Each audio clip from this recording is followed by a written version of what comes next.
Sebelum masuk ke pembahasan materi, ada salah satu tokoh yang sangat penting yang menjadi dasar dalam konsep stratifikasi ini. Nah, seorang tokoh tersebut bernama Henry Fayol. Ia merupakan seorang ahli manajemen yang berasal dari Prancis dan juga dikenal sebagai Bapak Administrasi Klasik.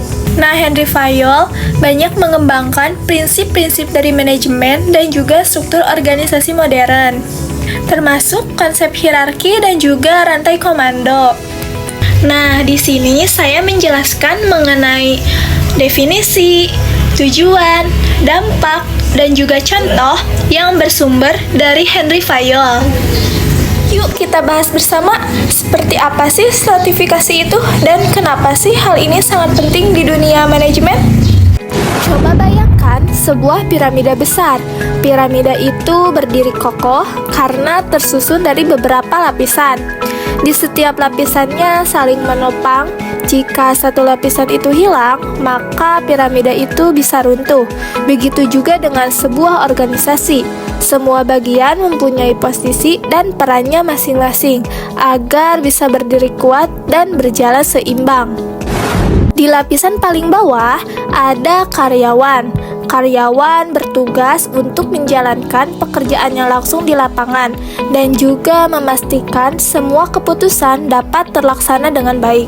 Naik ke lapisan tengah, ada seorang manajer yang berfungsi sebagai penghubung antara pimpinan dan juga pelaksana, serta mengatur jalannya pekerjaan agar tetap sesuai dengan rencana yang telah dibuat.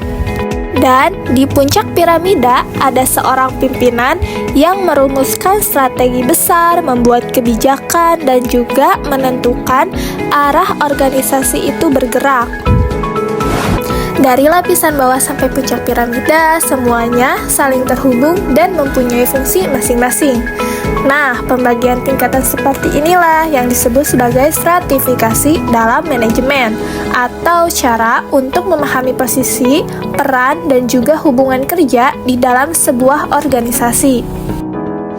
Istilah stratifikasi dalam teknik analisis manajemen mengacu pada pembagian organisasi ke dalam beberapa tingkatan hierarki yang masing-masing memiliki wewenang, tanggung jawab, dan juga fungsi manajerial yang berbeda. Secara singkat, artinya setiap level dalam organisasi mempunyai peran dan juga tugas yang berbeda, tapi semuanya saling berhubungan untuk mencapai satu tujuan yang sama. Coba bayangkan ada sebuah tim olahraga. Nah, dalam sebuah tim itu ada pelatih yang menyusun strategi, kapten yang mengatur permainan, dan juga para pemain yang berjuang di lapangan. Mereka mempunyai posisi dan peran yang berbeda, tapi semua bergerak ke arah tujuan yang sama untuk meraih kemenangan sebuah tim. Itu hanya sebuah perumpamaan, begitu juga dalam sebuah organisasi. Stratifikasi dibuat agar setiap tingkat memiliki arah dan tanggung jawab yang jelas. Nah, tujuannya agar kerja antar bagian berjalan teratur, komunikasi lebih efektif, dan juga seluruh anggota organisasi dapat bergerak secara selaras menuju satu visi bersama. Di sebuah jalan raya yang ramai, terdapat mobil, motor, dan juga truk yang melaju dengan kecepatan berbeda. Nah, jika tidak ada rambu-lampu lalu lintas atau pengatur jalan, pasti semuanya akan saling serobot dan juga membuat macet. Nah, begitu juga dengan sebuah organisasi.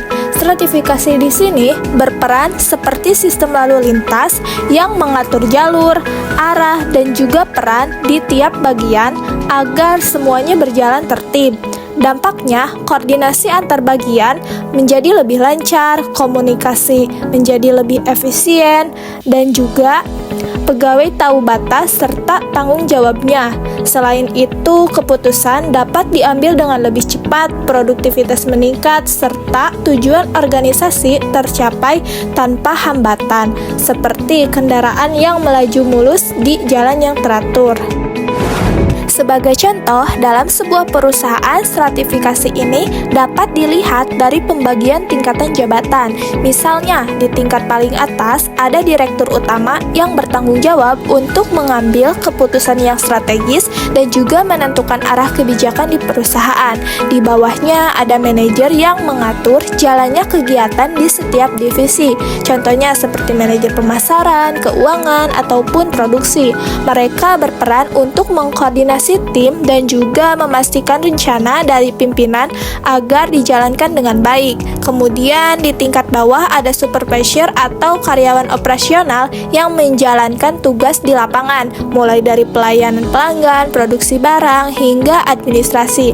Nah, struktur seperti inilah yang mencerminkan adanya pembagian tugas dan wewenang yang bertanggung jawab, fungsi kerja yang jelas di setiap tingkatan. Jadi itulah yang disebut sebagai stratifikasi dalam teknik analisis manajemen. Jadi kesimpulannya, stratifikasi dalam teknik analisis manajemen ini dibuat agar setiap tingkat dalam organisasi memiliki peran dan tanggung jawab yang jelas. Nah, dengan pembagian ini, kinerja menjadi lebih terarah, keputusan lebih cepat diambil, dan juga tujuan bisa dicapai bersama. Intinya, bukan soal siapa yang paling tinggi, tapi bagaimana semua bagian dapat berjalan dengan selaras. Demikian penjelasan singkat mengenai stratifikasi dalam teknik analisis manajemen. Semoga penjelasan ini dapat menambah pemahaman kita mengenai pentingnya pembagian peran dan juga tanggung jawab dalam sebuah organisasi. Terima kasih yang sudah menonton sampai akhir. Sampai jumpa di video pembelajaran berikutnya. See you!